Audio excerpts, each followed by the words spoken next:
Hi, Matt. I was looking forward to talking to you. I really get turned on by like good ideas and good stories. I've been cursed and blessed with an overactive imagination. If people like it or whether they don't like it, no consequence to me. I prefer that they liked it. Even just saying that made the hairs on my arm stand up. Matt Lee's Gets Creative contains themes and subjects that may not be suitable for everyone listening. If you're easily offended, we suggest that you get your podcast on elsewhere.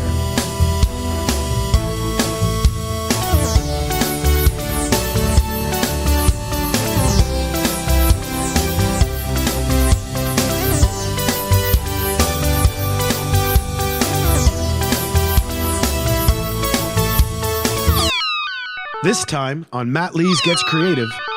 It's in me just to be consistent. I can't tell you that I have a bunch of like sketchbooks laying around because I'm always you're work in progress. And when I teach the kids, I tell them like it's okay to make mistakes. It's okay if you want to look up and draw like your favorite characters, but at the same time learn how to draw what's around you and be consistent. My guest this week is Alejandro Rosado, aka Aleroart.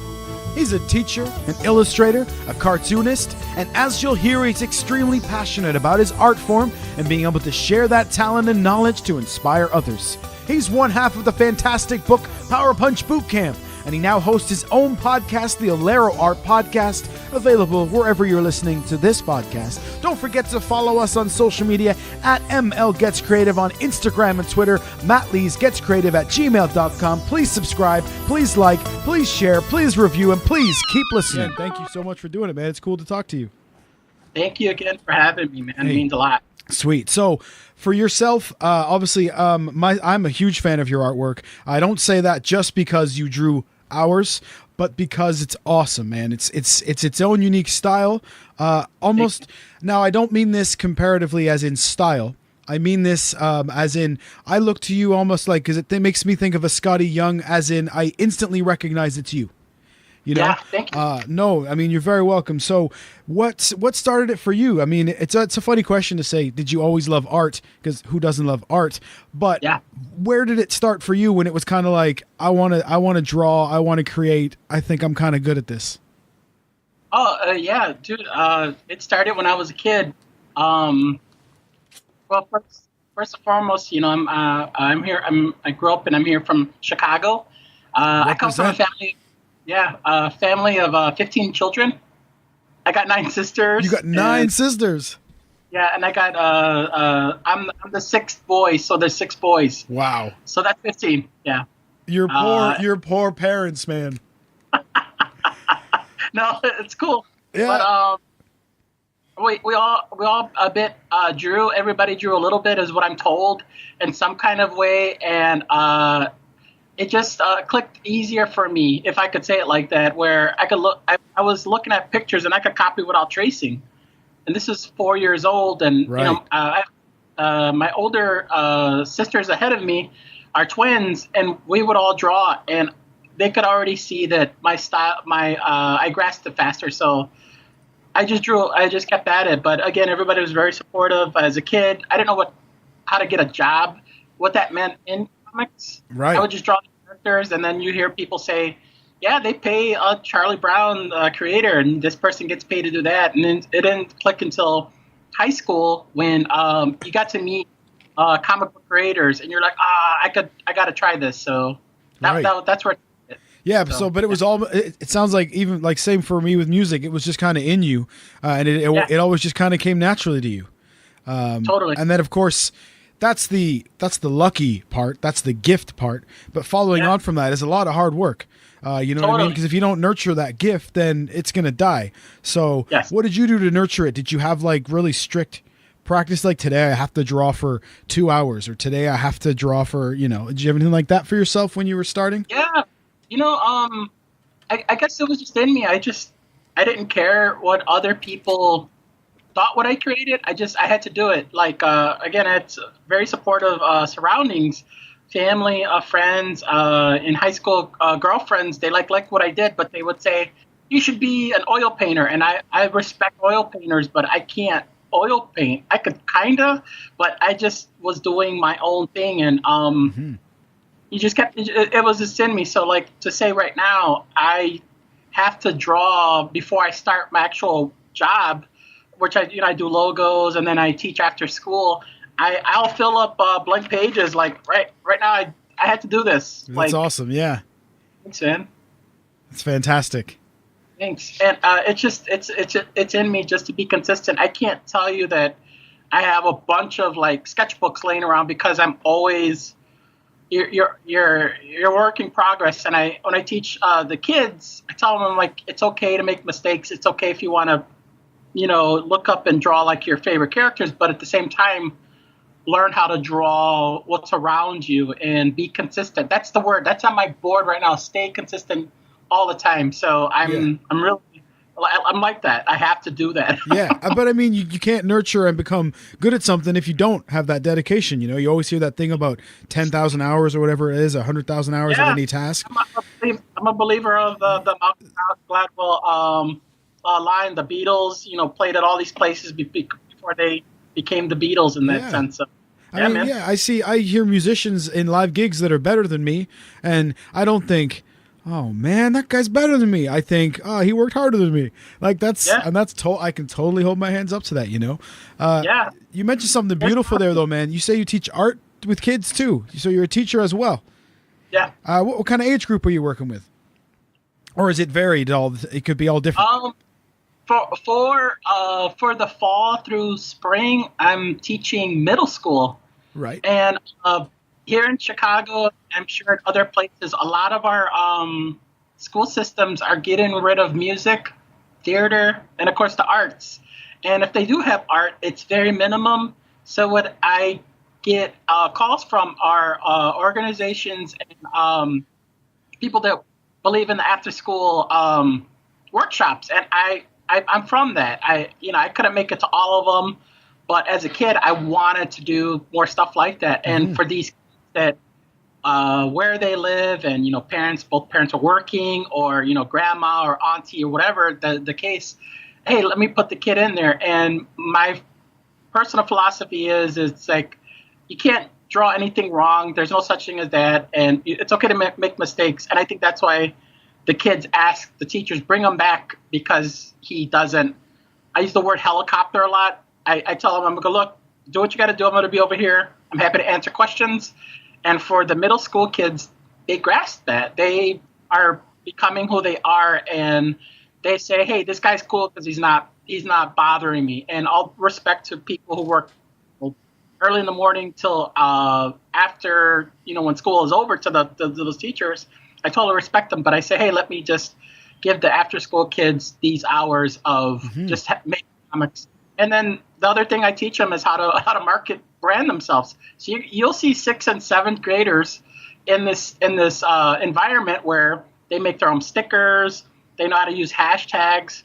And as an adult, you see other people, and you're like, hey, you should be hashtagging your name in this Google analytic type of world, that they say, why would I do that? And I'm like, hey, my students are doing that now, and they'll put their I get them to cut out like sticker paper, and I tell them to put their character on it, so they follow around just like how I have Alley Cat. Yeah.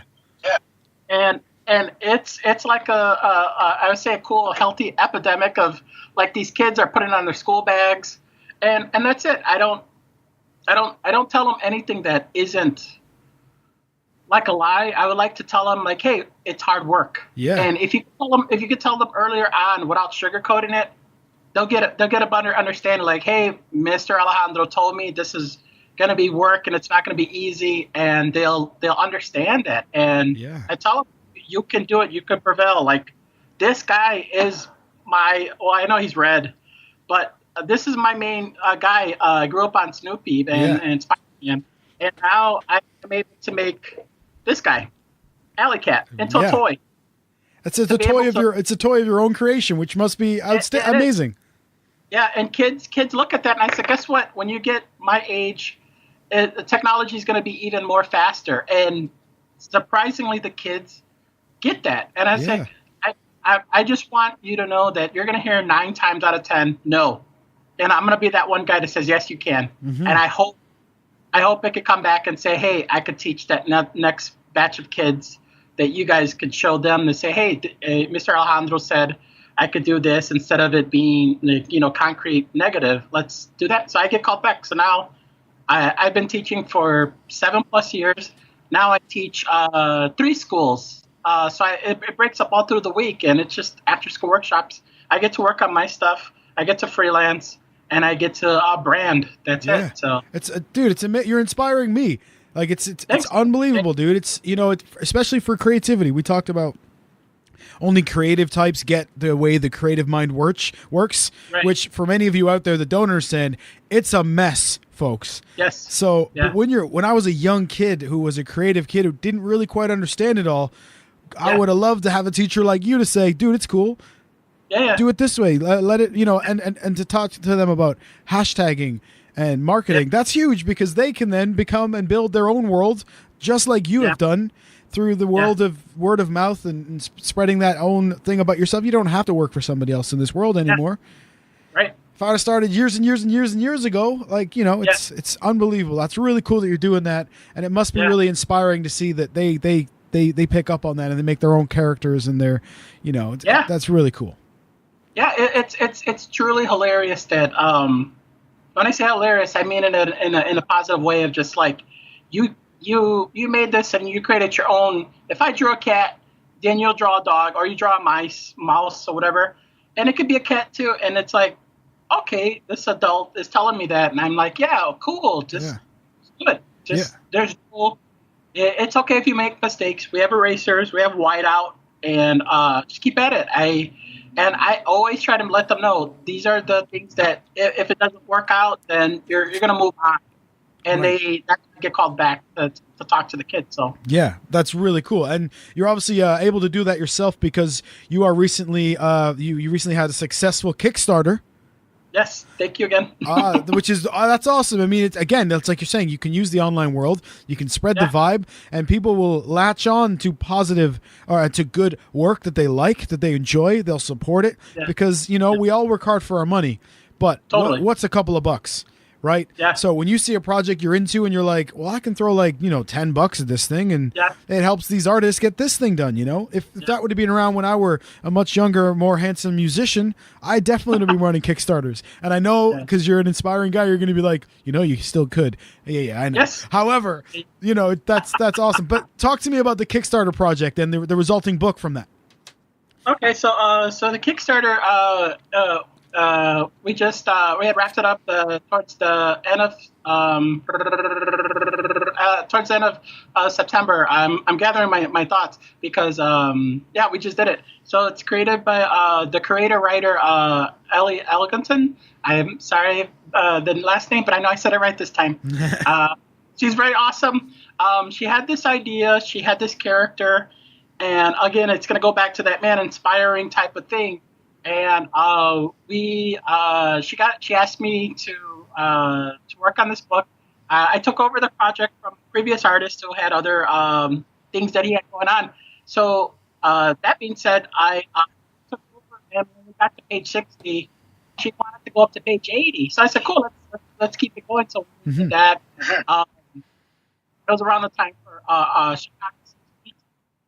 We pitched it around and we talked to some publishers, and they were really awesome and great, and they were looking at it, and I guess there was just things that I believe that in this day and age it's like, do you want to see a finished product?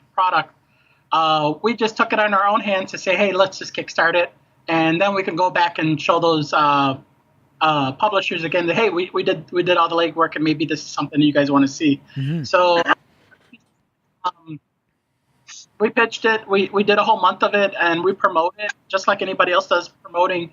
And we had some awesome backers that support the project. And for myself, I've probably drawn a 48-page book by myself, where my writer, he wrote the story, and it was really awesome and cool. But to do it 80 pages, that was definitely bringing it up the game. So when my writer Ellie told me, like, it's okay if the publishers don't see the vision just yet, but I see it. She's like, I could see it as doing it as a Kickstarter, and I said, yes, let's do that. Let's get the people to see that, and thankful for everybody who supported the project. We've done. The book actually is in the printers right now, and we're still on. And this is me knocking on wood because we're still good at a couple of weeks of our deadline. We are still going to have it for December release. Excellent. And we are grateful for everybody who supported, and it's very cool. We got some cool guest artists in there too. And promoting it, we used a lot of promotion from the Instagram, which a lot of people followed the Kickstarter from there. And we decided let's put that in there. So we got some really great illustrations in there. And like I said, some guest artists. I asked my pals, and everybody kicked butt in their own way, and seeing the characters drawn in different styles. And I'm most grateful, and so is Ellie as well too. So yeah. That's Power Punch Boot Camp. Yes, An yeah. all ages graphic novel, which is coming soon, which looks awesome. To me, the artwork has a pinch of like a video game that I want to play. Yeah. Like a PC game, and I want the characters to be jumping around, and like, it looks really cool. Was that kind of cool to set a challenge for yourself when you realized it was 80 pages and you were like, all right, it's all good and well having an Instagram and a Kickstarter, but I got to draw this thing now. No. The thing was that my personal belief on when I work on projects, I'm probably like a quiet mouse. Like I wanna get as much of it done before I could actually go ahead and say that this is coming out. Because if you say I'm gonna have this and that, and then forbid something were to happen bad, and hey bro, you promised this, or we didn't even back this yet, but you lied. Because we are in that age that day and age where you have to talk the talk, you got to walk the walk. Yep. And I know some great creators. One comic book illustrator. He creates God Hates Astronauts. Ryan Brown. Mm-hmm. He does a comic now for Image, and that's his character. And he does a thing called Curse Word. It's really cool. Check it out when you can. He flat out told me, he goes, dude, you draw all the time. You should be doing a Kickstarter. And for him, he said, as long as you can finish 95% of the work, then be a blabbermouth and say, hey, I got this coming out. So I was very grateful for words for encouragement like that. Mm-hmm. And affiliated with Aya Comics. So Art and Franco of Tiny Titans and Itty Bitty Hellboy.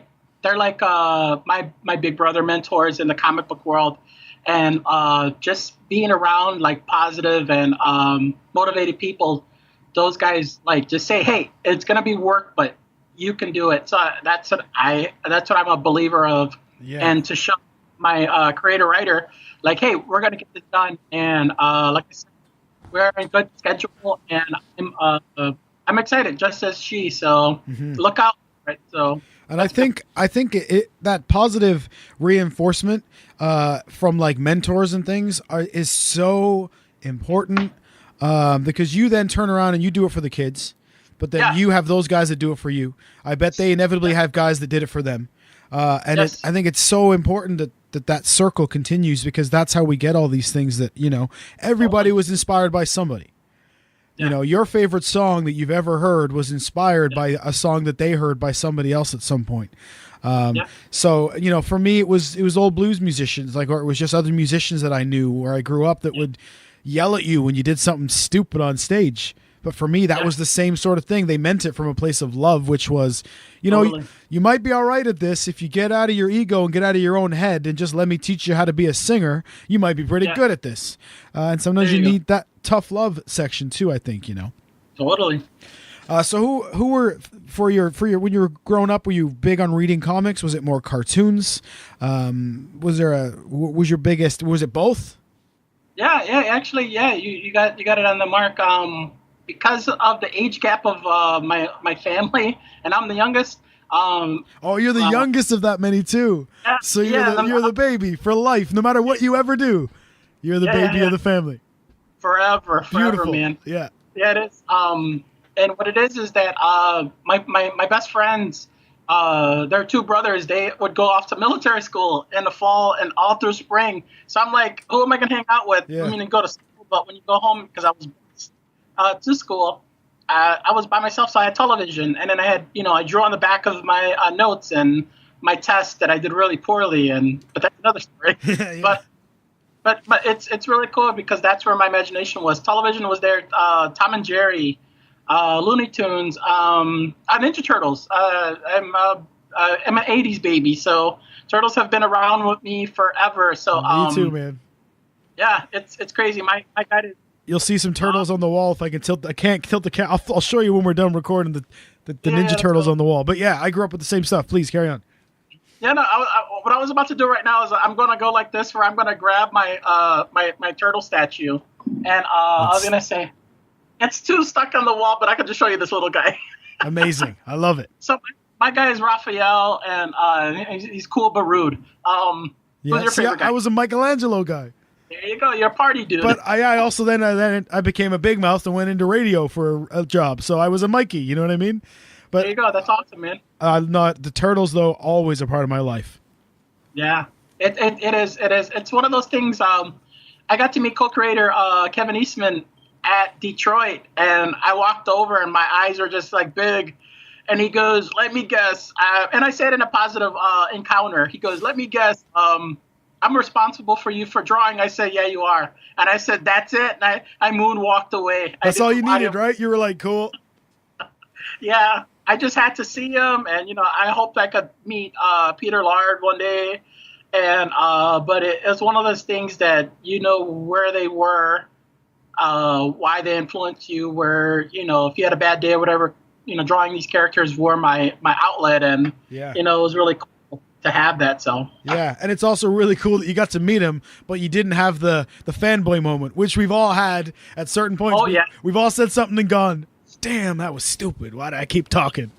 Yeah, I met. I was in Cincinnati at the Comic-Con with the Aya guys, and in the green room, I got to meet LeVar Burton, and my whole time I'm just like quiet and thinking of Troy from Community, where he's like frozen, and I was talking to somebody but trying to be loud so he could hear, and I said, "Okay, cool, I'm out of here," and I turned over and I just told the guy, I said, "Hey, thank you for your contributing of inspiring people growing up," and I gave him an Alley Cat pin. He loved it, and I do a lot of moonwalking. I moonwalked out of there, and I just made it clear to say thank you. So sounds like it works for you, brother. Sounds like the moonwalk is working just fine.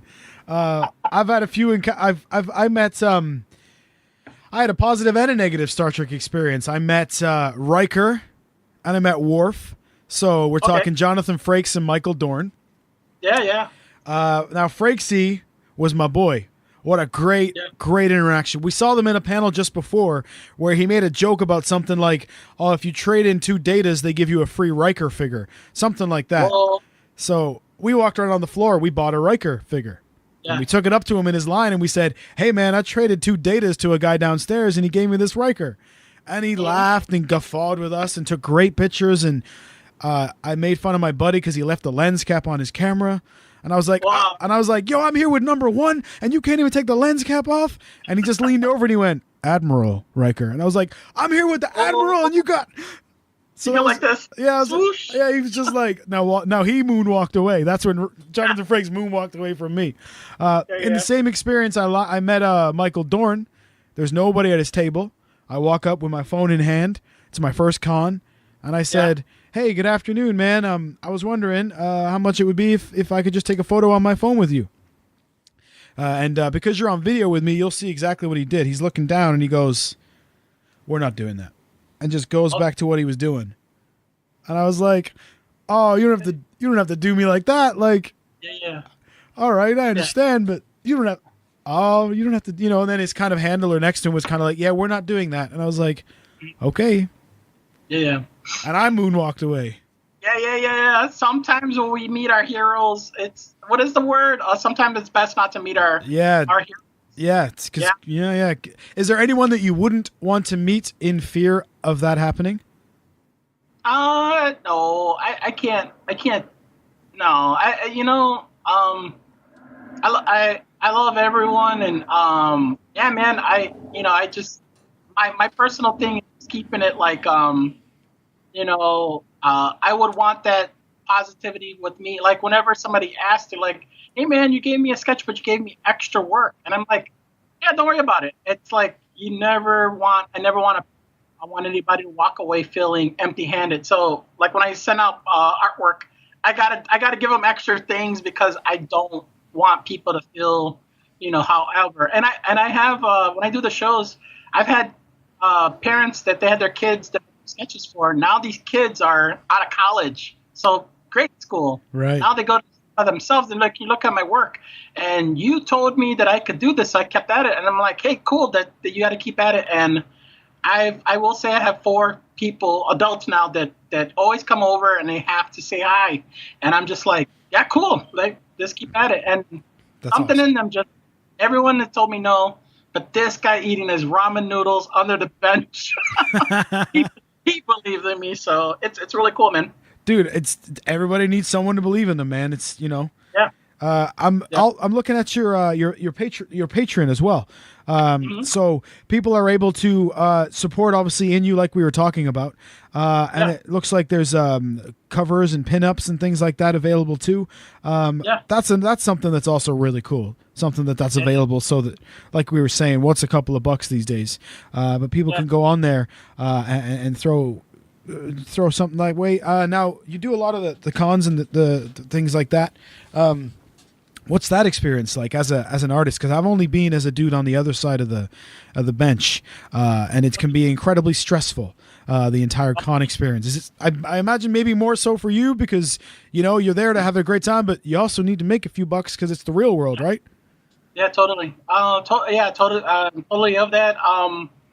You definitely. I have come encounter with other creators or new people that are tabling and stuff like that, and it's you got if you're drawing, try to make eye contact, try to say hello, don't be rude type of deal, and a smile will go a long way. And even if it's dead time, just do sketches. And for myself personally, and again, no one has to follow that, is if it's a kid, you don't know what that kid's going to grow up to be, and they'll come back with their parents, or they'll come back a year later and say, I got to buy the book because you did a free sketch for me. And you're like, whoa. So I always do free sketches for the kids.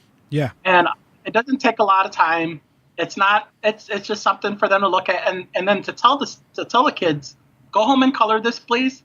And when the parents say, well, they'll mess it up, they're like, no, don't. You can't tell them that it's going to mess it up. Tell them you're going to encourage them to put that seed in their head to say that they're contributing. And when you do that, bam, they'll come back, and now they're artists and they're incorporating. So for myself, I do free sketches for the kids. If they buy a book, it's wonderful, but I don't expect that. I always try to be friendly to people because, again, I know we all have our bad days, and that's that. And sometimes shows, but other times it's wonderful. But I try to take each show with a positive, because when I was a kid, that's what I wanted. I wanted to be behind the table and just draw, and that's it. So that's all I got, man. You got it, and you're not. You're living this so that you don't take advantage of it. I mean, No, you really, It could be taken like that. It could be taken that fast, and I'm a believer of that. And I tell people, I'm like, if you're gonna go and take that money from that kid, make sure that they're walking away with something of it, instead of you saying, hey, look, I made $4, and at the end of the day, was it worth that $4 to, you screw over a kid or anybody? It could be any age, and that's my personal belief. Make it fun. If you're shy, just try to at least say hello, and just have a good team around you, and be around positive people, and make it fun. Because again, everybody has these jobs all through the year, and it takes like just three days just to unwind and dress up and cosplay, and it's their time. So you gotta make it fun for everybody. Yeah, because so that's my thing. Yeah, I mean, they'll remember a positive experience, but they'll also remember a negative one, right? So years later down the line, if they see you somewhere, they may go, that guy was a jerk to me all those years ago. Forget him. And it may just have been you were just having a bad 5 minutes or a bad 2 seconds. But look at my Michael Dorn story, because I've heard countless stories that Dorney was lovely. Yeah. So that was just my 2 seconds where he was like, blah, blah, blah. And I was like, all right, cool. Hey, folks, thanks for listening to Matt Lees Gets Creative. Now, I know people can't afford to be a patron for each of the podcasts that they love. But if you're looking to put a little support towards an independent podcast, it would make you a loyal part of our team. Those fees would be used for the obvious things like the production of the episodes, but we're also looking to pay it forward, as each month I'll donate half of the total patron subscriptions to the Valindra Cancer Center in Cardiff. Because, in addition to being a musician and a podcaster, I am also a cancer survivor. As well as bonus clips and outtakes from various interviews, patrons would also have access to live streams and at least one exclusive episode per month. Bonus episodes could be additional interviews or unheard guests, as well as performances and readings by musicians, poets, authors, etc. Loyal supporters would also get some digital earlove with shoutouts on these special shows. As a member of the club, you'll also have spoiler alert access, where you'll find out about an upcoming guest, have the chance to submit questions, and even have early access to some of those episodes. This show will always remain free for all of the people that are kind enough to listen and to join us on our journey. But if you're looking to give a little back and help us out too, you are most welcome, and we would appreciate your support. And that's at patron.podbean.com/MattLeesGetsCreative. patron.podbean.com/MattLeesGetsCreative. Thanks for listening. So what would if you were going to look and do the pipe dream thing, what would you love to be doing a few years from now? Would it be your own comic book series? Would it be working for one of the majors? Would it be a cartoon? Because I think Alley Cat screams cartoon, to be honest with you. Yeah, Alley Cat is I call him my little bastard, hilarious bastard, because he gets me in good kind of trouble where even if it's not through a payout, it's a thing of like, man, that cat made me laugh today. And you're like, oh, really? Can I ask why? Like, oh, man, I really was having a shitty day. And this cat, he doesn't have fingers, but people could connect like these little jokes I do. Like, it looks like he's giving the finger, but it's his nail. And He's just doing that. And they're like, that made me laugh because I could relate to that. Yeah. And I said, oh, man, women, guys, kids. And he's just his own little... his own thing, and I know it's work. The apparel, the shirts, just made socks, the 3D toys. He's everywhere in my room. Yeah, he's awesome. He's blue, and like I said, he's a bit of Joe Cool. He's Heathcliff, and he has a bit of Garfield in him. It's just things that I thought was funny. He was created when I was working at an art supply store, and majority of the staff all had pets or cats. And everybody started calling themselves like, oh, you're Joe Cat, this cat, blah, blah, blah. And I said, I go like this, Alley Cat. And they went like, so I started drawing myself with my beard, and I have my hat on, and I have my glasses, and that was Alley Cat. And it started with one little sticker, and now the sticker jumped to like 12 plus. Now there's pins. He has his own brand right now, and I'm getting close to the 3-year mark, and it's been cool, man. Like everybody thinks he's funny. My dad had passed more than a year or so ago, and one of the things he got to see was the manifesting of Alley Cat. So he's like, oh, this cat has your glasses and your hat, and I was like, yeah, that's me, and it was really cool for him to share that with him. Yeah. And my mom doesn't speak a word of English, but she speaks only Spanish, and she just thinks Alley Cat is funny. That's cool. He translates in different languages for people. Yeah. And like that's all I want. I would love it for him to be on a show. I would love him to like manifest a lot of things, but I know right now it's a lot of work. So it's cool, man. Yeah. He made me legit laugh. I actually LOL'd with the T-shirt. The See You Next Tuesday T-shirt. Yeah, thanks. Everybody loves that because it's the take on the I Hate Mondays, but he's still there, and it's like See You Next Tuesday, and that's it. That's all it is. And if for a kid to see it, it's funny. But if you're an adult and you know what that means, it's funnier. So yeah, I'm so glad that it does mean that. I hope I wasn't the only dirty one that's like, yo, I'm sure that T-shirt means what I think it means. It's awesome. It's really cool. So if Alley Cat were to have a cartoon, would it be your voice, or do you hear him in another voice? Brother, I want to tell you, I have Be Real from Cypress Hill as the voice of Alley Cat. I love it. I'm perfect. I can hear it already, and I love it. Yes, that's it. I saw it through already. He's very chill. Yeah. Well, if the producers are listening, future producers, you heard it here first. Let's have it. Let's do it. That sounds wonderful. Yeah, I did an Instagram post where I had a picture and I tagged, and that's the beautiful thing of our social media world. I tagged the Be Real, and I said, I see Alley Cat talking like this, and there's another rapper, his name Cameron. Yeah. He wears pink, but I think it's funny and it works for him. But he's very smooth, like this Harlem dude that's just badass. And that's what I make Alley Cat walk around, like all smooth and stuff. So I said, he's cool like Cameron, but I could hear Be Real voice when he talks. So one day, man, even if he does one word, it would be cool. And I'm a big hip hop head. And one of the things in Cypress Hill song, he always starts. He said it in a couple of tracks where he's like, I'm an alley cat. Some say a dirty rat. I write the rhymes and the rest of the words. But he said alley cat. I'm like, woohoo!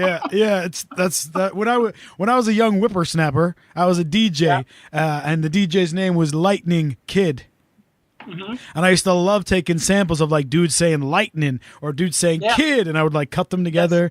My favorite one was Lightning from Hit 'Em High. LL Cool J. Lightning strikes the court, lights get dim, supreme competition is about to be. I know the whole thing. I fucking love that song. There you go. I love it. And then Kid from Getting Jiggy With It. You want to mess with the kid? And that was my little. But yeah, I think it's shameful to say, I think my favorite rap song ever might be from Space Jam, because that song, Hit 'Em High, is. There you go, man. What about you? What about you for your favorite couple of hip hop artists or tracks? Oh man, not an easy question for you, I can tell. Yeah, it's one of those things where it's the mood. You hear certain things. You got the newer guys, and then you got the ones in the '80s, and you got the '90s. Man, I feel like I can't say that. Like, I was joking earlier, talking to my sister, and we're like laughing at like a Wu-Tang ODB line, and then my nephew's like hip hop too, and talk rap with them, and they just say random things that are funny. I like Action Bronson. He's the guy's like left field when he says things like, I walk around with alligators at my feet and they're literally walking, and I'm like, I think in my head they're really walking, live animals type of stuff. But it varies, man. I like I just like the creative stuff that makes you question, like, oh man, he said that and that, and I like uppercuts and jabs and stuff like that. You like the lines that make you put your fist to your mouth, those verses. Double entendre. Yeah, Biggie had a lot of those, because Biggie used to rhyme within a rhyme within a rhyme, and you just go, what did he just say? Yeah. And you have to look the lyrics up and be like, did you hear how many things he just said in that verse? Yeah. Another one of my favorites for a different kind of style, though, would be early Jay-Z. Yes. Reasonable Doubt is probably one of my favorite albums ever. Awesome. Do you listen to music when you work? Do you always have to have music on, or do you need quiet sometimes? Sometimes I do. I like rock. I like metal. I like something to just get you going. If I'm on a deadline, I will listen to fast beats, or even like a Busta Rhymes or Chicago guy. Twister. Twister just talks fast, and it's like, and I'm consistently just like inspired by all types of music. But yeah, man, it varies, and I tell people, listen to anything and everything. You don't have to. It has to be categorized, and if it's country, cool, man. There has to be a meaning behind that. So yeah, I love it. Now Chicago is close to my heart. Now I've only ever driven through Chicago. My band once had a gig scheduled at a bar in Chicago somewhere, and the week before there was a drive-by shooting, so we never went. Now that's just my way of telling a funny joke, but I love the blues music, so Chicago is close to my heart. Is it something that's a huge part of growing up in Chicago, the blues, or is it just something we've all romanticized in the rest of the world? No, I think it's both, man. I think there's it is culture. It is, we do have that here. We got a lot of that we encounter with all different genres, but it always goes back to the blues and stuff like that. And I think for for you saying that you mentioning Chicago, that's awesome and it's beautiful. Yeah, man, music. It's just it pulls you in, and it doesn't matter where you're from, whatever.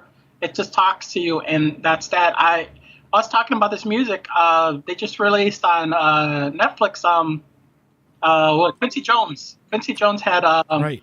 Yeah, I highly recommend it. A lot of people talk. Even if you're not a music head, you got to watch it. It's this guy's has this Forrest Gump in a very positive way, like all these people he encountered, and this guy, and it's like music, television, movies, everything. And this guy came from the south side of Chicago, so it's so surreal. But yeah, man, rhythm and blues, definitely, it's everywhere, man. Yeah, it's a fantastic art form and a beautiful city. Plus, I think when I grew up, there was lots of movies based in Chicago, so it becomes like that thing where you're like, yo, I love Chicago. Then people go, you ever been there? I'm like, well, no, but I love Chicago.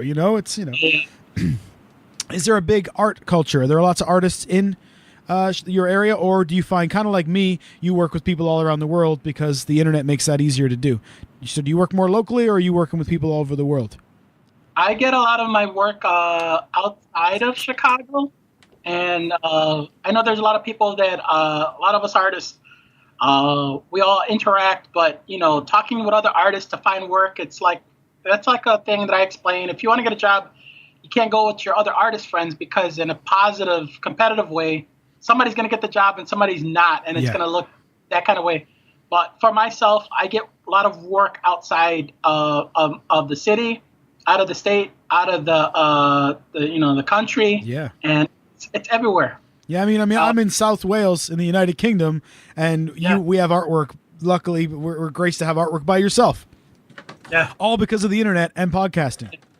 Yeah, man. It's beautiful. Yeah. I think even the Dinner and a Podcast boys, did they not meet you at a convention somewhere and they said that you were such a good dude? They were like, let's get him to do our thing? Wow. Yeah. Shout outs to those guys. Those guys are hilariously awesome. When they rolled up, I was like, oh, man, where's the party at? Yeah. Yeah. But yeah, I met them in New York, and it was just like one picture on my table, and everybody, it was all nostalgia, comics and cartoons, and that was it. And I got a contact back, and it's been like that ever since. So yeah, man, like I said, you do a show and try to quote everybody, but if it's a connection where if it didn't work out at the show, you're gonna be remembered, regardless. And I always tell them, and I'm grateful for us to be talking. I really want everybody to know that, hey, you got to be cool with people, and you can have one bad mess up, and it'll be hard to go back to that. But for those guys, they were just hilarious. And that was it. Apparently I was hilarious too. Yeah. And I was like, cool, I'll talk to you later. And you'll get people to say, hey, did they buy something at least? No, you're bullshitting. Again, 3 days out of the year, everybody's wearing tinfoil, right? And paper hats, everything. And it's just hey, I'm like that too. Let's all be hilarious like this all together. So yeah, I mean, them and us, my other podcast, Legend in My Spare Time, is in a beef with Dinner and a Podcast right now. We're having a little playful beef. Good, I love that. I don't know if you listened recently and heard what we did to them. How recent? In the last few weeks, we sent them a gift. We sent them a box of cookies. Oh, but inside the cookies were all shaped like dicks. Oh, okay. And there was a note that said, Legend in My Spare Time, invite you to eat a dick. Oh, there you go. But again, that's all done by the internet. Yeah, shots fired, man. That's right. Shots fired indeed. But since then, nothing's happened. You got to get Russell Simmons to come in there and let the air dry out on that. So cool. Yeah, well, it's funny because within like a week of us sending them the penis cookies, one of their co-hosts sends me a message that's like, "Hey, I heard on your podcast you're looking for bootios. If I find some, I can send them to you." And I was like, "Nope, I ain't that fool. You think I just sent you these cookies and all of a sudden you're like, "Oh, give me your address, bro. I'll send you that cereal you've been looking for." Nope. Yeah, right. Not up in here. So P.O. box, send it that way. So. Yeah, I'll give him my co-host's address, There you go. I would do that. Just in case, I'll give them my other guy's thing. Well, go ahead. No, I said that. That's awesome, man. Yeah. So what are your current projects as of this moment? Obviously, you got Power Punch Boot Camp. Yeah, I think it's Oh yeah, she announced that. It's not a secret. One of the things that when we're pitching Power Punch around, one of the characters is he wears a skull. His name is Bonester. He's a little he's a good guy, but he has that like side where he wants to be, and he's kind of like Venom, kind of like these, everybody has that right now. And we are actually working on a one-shot story about him. Really Cool. basic, just like a pilot. And I'm drawing 22 pages of it. Ellie wrote it out, and that's it. So I'm doing that, and then more Alley Cat. I'm getting more understanding of how to do product placement with him, with T-shirts and 3D toys and stuff like that. I continue to make enamel pins of him and just push the brand. That's what I've been doing, and then teaching. The other thing with teaching is I get a lot of my students either aren't attending the school that I teach at, but they would ask questions. And if I do a live drawing online, like on Instagram, I get the students saying, "Hey, my parents just heard that you're online. They just asked, where's the next place you're going to be teaching?" So I'm working on making a module where I could do online teaching. That's awesome. And if I could do that, I could just say, "Hey, just follow these. How do you draw a monster? How do you do this and that?" And that's pretty much that. But it's everything is consistent. I'm just doing that. I got to work on a couple of projects at a time, because if I work on one, I'll lose my mind. Yeah. I found when I have podcasts and things to edit and work on, I kind of like having a couple of things to bounce between rather than just that one focus. You mentioned earlier that you got really deep into the work before you announced the Kickstarter. That's exactly what I'm doing with this podcast. I'm probably going to get about 10 deep before I even release number 1, because I don't want to do exactly that. I don't want to go, "Guys, I worked really hard. I got a new podcast. Here's one episode," and then 3 months later go, "Here's the second one." So I'm gonna put them all together, sit on them all, have them all edited. Next time on blah blah blah, because you can put more work into it when you give it that time to breathe and everything. And I think you're gonna be the same as me. I get a sense of pride from that, because it's my work. It's my the podcast, whether there's 2 million people listening or 27 people listening, it's my world, it's my creation, it's my universe, and and I'm loving that you've created your own as well. And Alley Cat now has a whole other level to me now that you've told me the hip hop thing. Yeah. Because now I'm seeing him, and to me it's like there's a different bounce to him now, a different vibe to him. Yeah, a lot of people say they could already see him animated. And I'm like, I want the drugs you guys are taking, because I want to see him animated too. Yeah, well, why do I feel like I've seen him animated? Like they're right. He has that look to him where you think, no, I've seen him. Yeah, you know what's funny about the toy? I don't know much about I guess if you're making toys, you gotta know the mechanics. Like if you make a guy, he has to be able to stand. And the guy who helped 3D print it, I'm sorry if I butcher your name, but he's called CAD something. He's on Instagram, and I could send out that information. He just asked for a model sheet, front, side, backwards, whatever, blah blah blah. And one of the things he said, he goes, "Hey man, he looks funny as hell, but that big old head of his looks like he's gonna fall down." I said, "Trust me, it's cool." So I'm assuming he printed out one of them as a figurine, and he just put it down. And this guy stands up all by himself, like without no hesitation. It was meant to be. Yeah, and he's like, "How did you do that?" I'm like, "Well, Alley Cat, I already draw him with big feet." So what he did was he just made sure his feet were standing and stuff like that. And like I said, he has a big bulbous head, and it looks like he would knock over, but surprisingly, he just sits, he just stands. So the guy's like, you have kind of like a toy design mind frame. I said, I don't know if that's kind of, but I look at a lot of toys, and I got like just that mindset, like GI Joes. This is my favorite GI Joe, by the way. Man, my brain just broke. Shockwave. Shockwave. Yeah. That's awesome. You've literally got your favorite toys around you. Yeah, you have to, man. Just like I do. Awesome. The real Ghostbusters on this shelf. You got wrestlers. Did you ever get pissed when the whatchamacallits broke? Oh, you're talking about this thing, right? Yeah. See this? Yeah. Where's the This supposed to be connected to this. Yeah. No, but it's broken. You're absolutely right. Yeah. But I love those toys, man. It's almost like you're like, kids these days don't know how cool it was when we were young. But man, did I love Ghostbusters and Ninja Turtles. Yeah, totally, man. Have you read the comic that's the crossover? No, I've heard about it. I know they went into a second storyline. Definitely worth a read if you see it in a bargain bin. Definitely. Okay, I will check it out. Awesome, man. I see you have cartridges in the back above your door. That's right. Coasters, in fact. But awesome. It's all about how you use them. Yeah, they have all the original. They're the original run of Nintendo games. So it's Duck Hunt, the Mario, Zelda.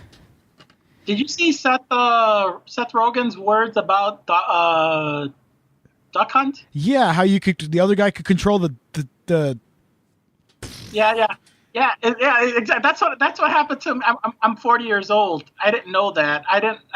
Hey, what happened? Like that game, you just want to shoot the dog, but they're like, did you know the second controller can control the birds? I'm like, holy what? Yeah, that's because you and I grew up without Google, man.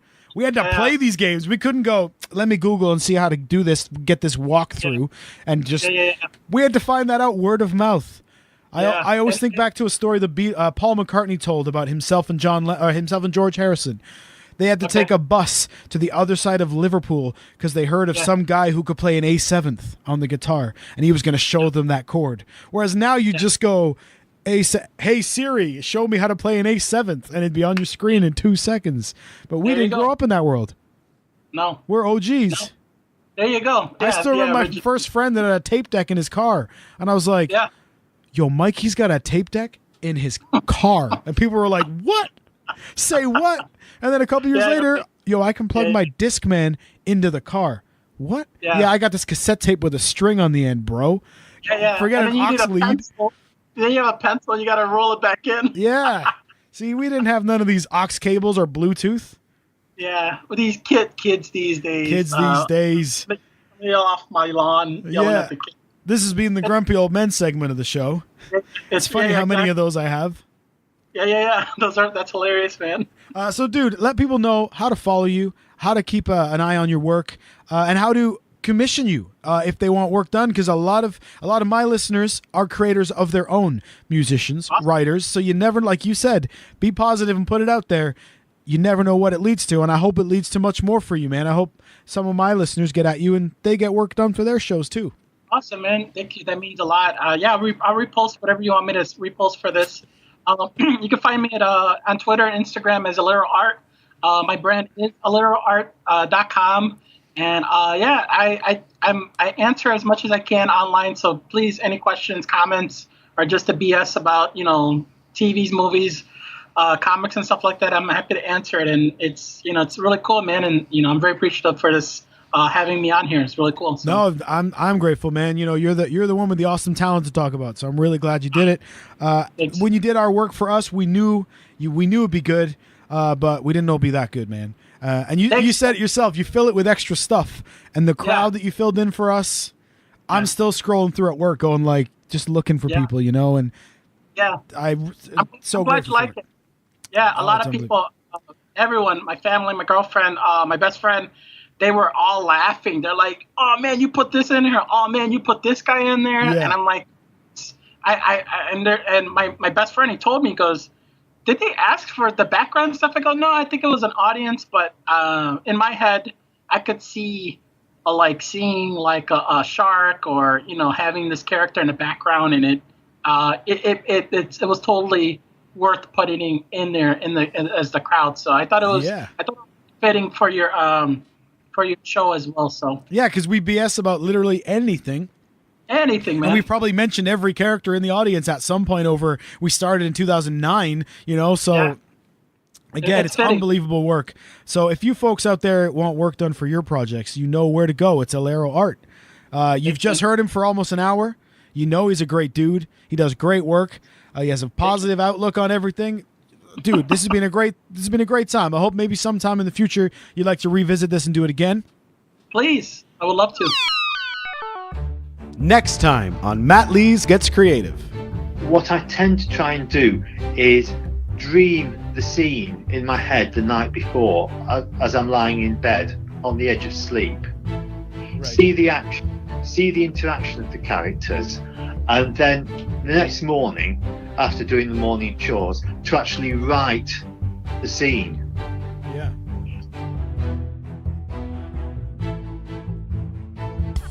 My guest next time is Will McMillan-Jones, who's a novelist, a poet, and an oral storyteller working in the shadow of the Black Mountain in the mist and myth of the haunted land of Wales. When he's not writing, he's usually lost on top of a mountain looking for dragons. He hasn't found one yet, but it's just a matter of time. He's a fascinating gentleman, a fantastic writer, and I'm proud to say a friend, and my guest next week on Matt Lees Gets Creative. Please make sure you're following us on social media so that you never miss an episode. Thank you so much for all your continued support for this project. I'm so glad you seem to be enjoying it as much as I am. Thanks for listening.